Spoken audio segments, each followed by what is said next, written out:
How's it going, guys? Winner Kills here, and welcome to a brand new Locals feature match. Here we are in round 3 for the week, and we've got Sword Soul on the left, piloted by my friend Adam, and Live Twin on the right, piloted by my friend Johnny.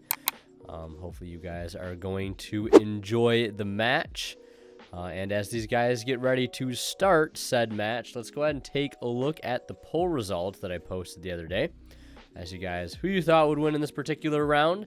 And right now, as I'm recording this, just shy of 200 votes, and 81% of them, so an overwhelming majority of the votes, going to Sword Soul here, and less than 20% of the vote going to Live Twin. So let's see if you guys are correct this time around.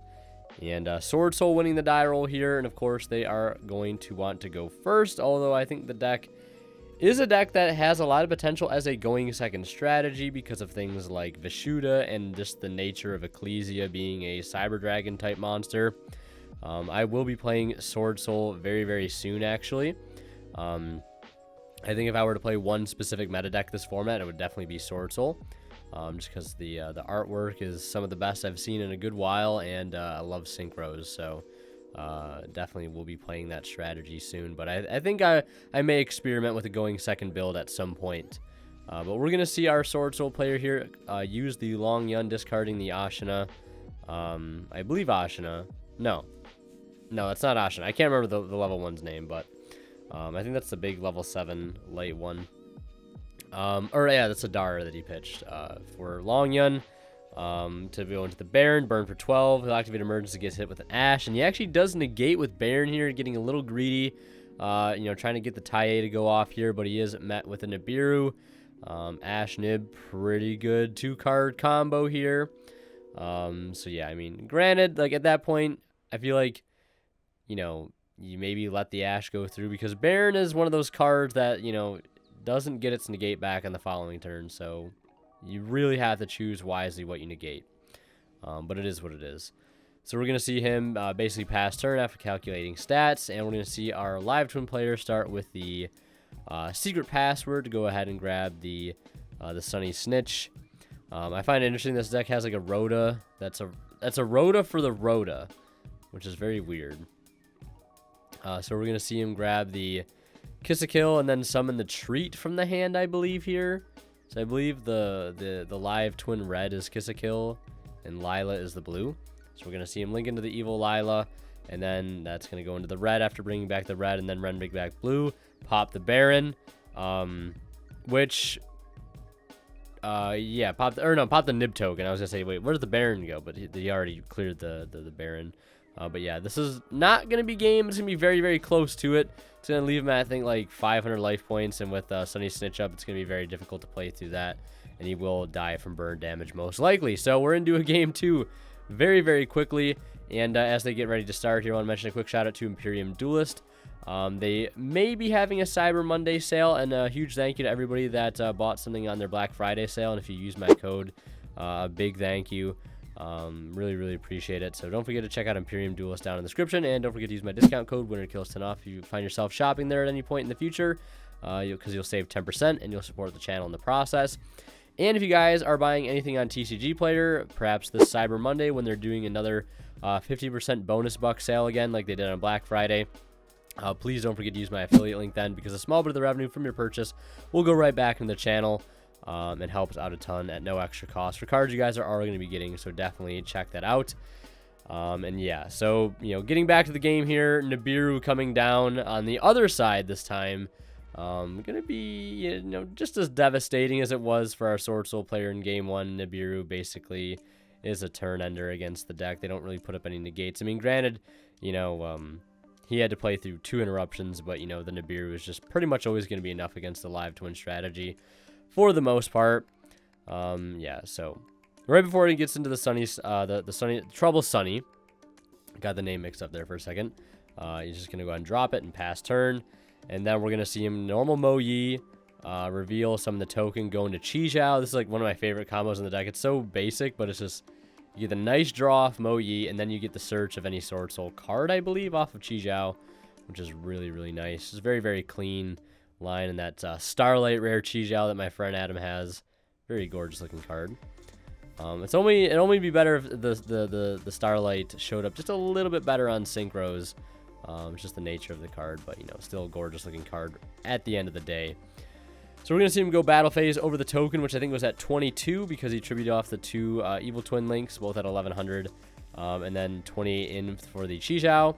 And battle phase, we're gonna see an evenly match here, and I'm assuming that is the product of our Sword Soul player making our Live Twin player go first here in game 2 when he thought he was probably going to be made to go second, just because Sword Soul is a deck that likes to go first most of the time. So he probably, you know, thinking he would catch his opponent lacking, siding in going second cards, and lo and behold, he was just going to make him go first to make those going second cards dead or, you know, severely suboptimal like we're seeing here. Because he just basically got rid of the Nib token for free, and then main phase 2 set all your spells and traps, things like Chalice, Blackout, Imperm, etc. So not really getting a ton of value out of that. Evenly just a 1-for-1 trade there on a really unimpactful monster. So see if our Evil Twin player, or I don't know, what do you guys call the deck? Live Twin or Evil Twin? I don't know. We're going to see him normal summon the Kiss a Kill effect to go ahead and special summon one from the deck. And to go ahead and grab the Lila. And it's basically just rinse and repeat with this deck. I wish this deck could do like a little bit more other than just kind of link climb into its own, you know, engine. I mean, granted, it's really good when it does that, and when the engine gets going, it goes really, really well. You know, you're summoning back the one from grave to draw. You're summoning back one to pop. You're getting into your big boss monster, which, you know, can, you know, put on a ton of damage and, you know, be removal. So, like, it's really good once it gets going. But, like, outside of Sky Cavalry and Zeus, it'd be cool to see the deck do some other things. Because it does seem a little bit linear, but then again, you know, I've never played the deck, so. We'll see him link into the Evil Lila, and then, you know, activate the Sunny Snitch here to go ahead and grab a Frost from the deck, I believe. And we'll see him summon the Frost, which is a nice extender here to be able to go ahead into the Lila. Lila's going to attempt to bring back the blue. It's going to get negated by Chi-Jiao by banishing the Mo-Yi from the graveyard. And he does have Blackout set still here, which, no need to really use at this point. Because, you know, don't want to get rid of your only negate for the next turn. And, yeah, probably passing turn here. So we're going to see him pass turn. Standby phase of Lancia. Yeah. Lancia, okay against the Sword Soul deck. Only if they're on a very heavy Tenyi build.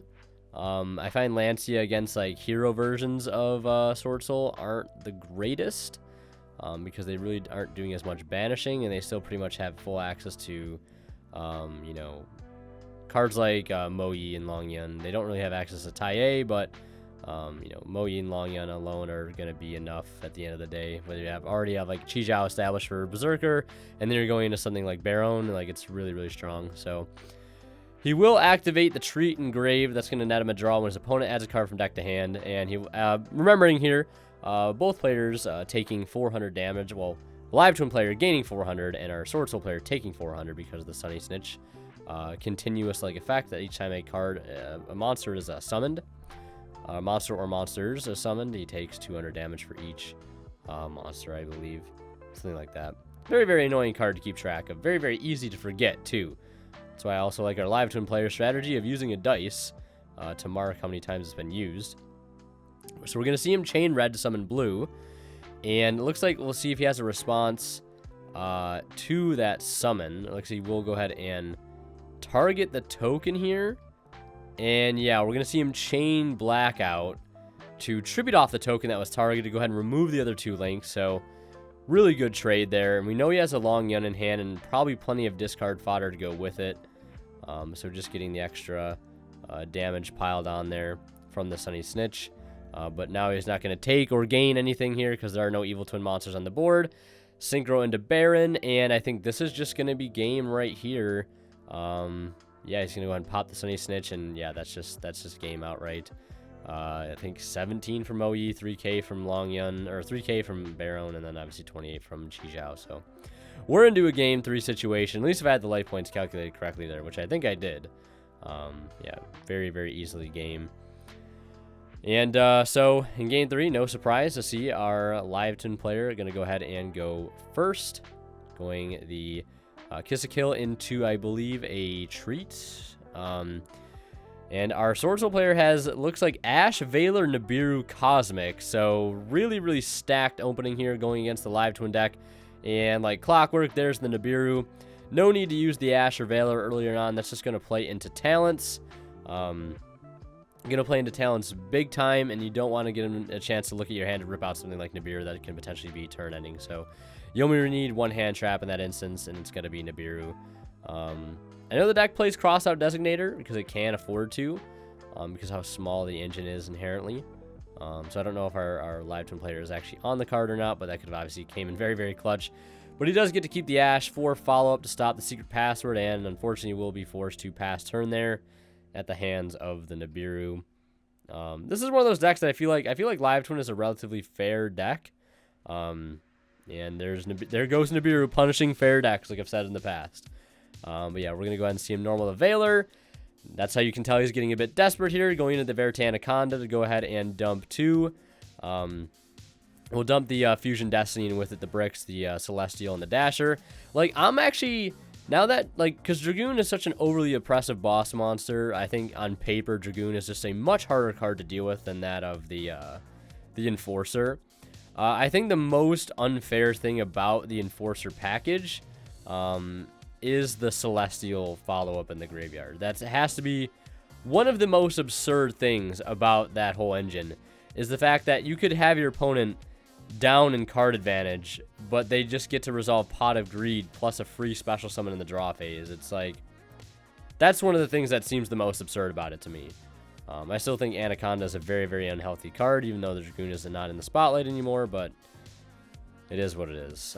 Celestial is just, I don't know how many games I've lost because I was ahead and I couldn't do something about the Celestial Engrave. It's just absurd. It really is. So yeah, we're going to see him just go battle phase here, swinging for 25 and 5. And they'll pass it over, activate the Sunny Snitch. It's met with a Cosmic Cyclone. Doesn't even need to burn the Enforcer there. And I think our Live Twin player just has a bunch of hand traps in hand. I see an Ash and a Nibiru, which aren't really going to do him too much good at this current point. And he's unfortunately going to be forced to set one.